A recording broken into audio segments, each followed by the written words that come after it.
mon Seigneur et mon Dieu.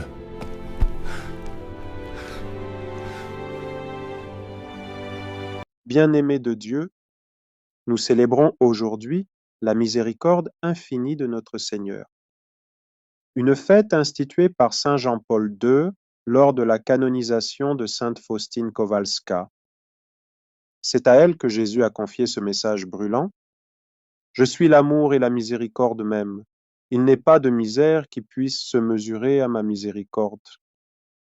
Alors, peuple de Dieu, ouvre bien ton cœur. Ton péché, ton échec, ta honte, ton passé, rien, absolument rien, n'est plus fort que la miséricorde de ton Dieu.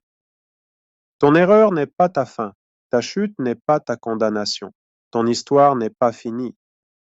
Pour mieux comprendre la grandeur de cette miséricorde, rappelons-nous que le mot même vient du latin miseria, misère, et cor, cœur. La miséricorde, c'est un cœur qui bat pour ceux qui souffrent. Et qui mieux que Jésus pour nous montrer cela? Il n'a pas choisi les parfaits, il a appelé les pécheurs, les publicains, les blessés. Il a déclaré « Je ne suis pas venu pour les bien portants, mais pour les malades ». Matthieu 9, 12. Il a nourri les affamés, guéri les lépreux, délivré les possédés, relevé les découragés. Et aujourd'hui encore, il est prêt à toucher ton histoire si tu crois. Mais allons plus loin. Regardons l'évangile de ce jour. Après sa résurrection, Jésus revient vers ses disciples. Et que trouve-t-il? Des cœurs abattus, des amis qui l'ont renié, douté, abandonné.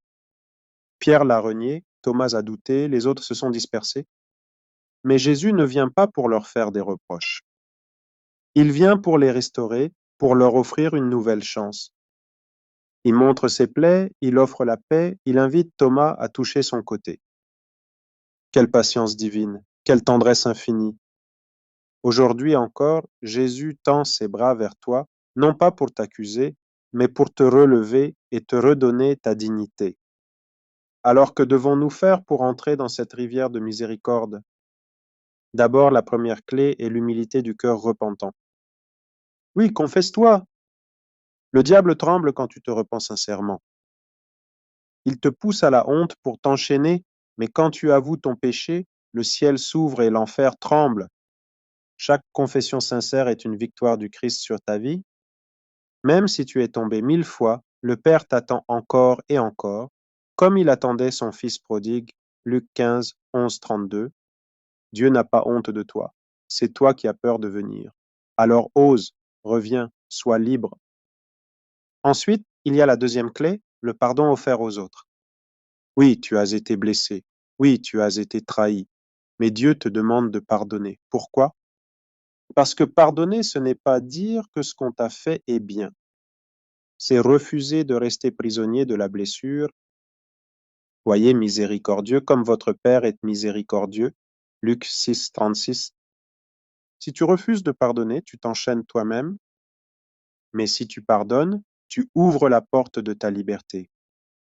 Alors concrètement, comment pardonner vraiment, même quand c'est difficile? Premièrement, choisis de pardonner, même si ton émotion ne suit pas. Le pardon est d'abord un acte de volonté, pas une émotion. Deuxièmement, remets la personne à Dieu. Seigneur, je te confie celui qui m'a blessé, je renonce à la vengeance. Troisièmement, prie pour cette personne, car Jésus a dit, priez pour ceux qui vous persécutent, Matthieu 5, 44. Et quatrièmement, décide de ne plus nourrir la rancœur. Jésus nous dit clairement, arrêtez de jeter des pierres. Et si nous arrêtions de juger, de commenter, de pointer du doigt? Et si nous devenions chacun à notre place témoins de cette miséricorde qui sauve? L'Église n'est pas un tribunal. Elle est ce que le pape François appelle un hôpital de campagne, un lieu pour soigner les blessures, pour réconcilier, pour reconstruire. Et toi, aujourd'hui, veux-tu être une pierre qui blesse ou une main qui relève? Le regard de Jésus ne condamne pas, il relève, il sauve, il transforme. Amen.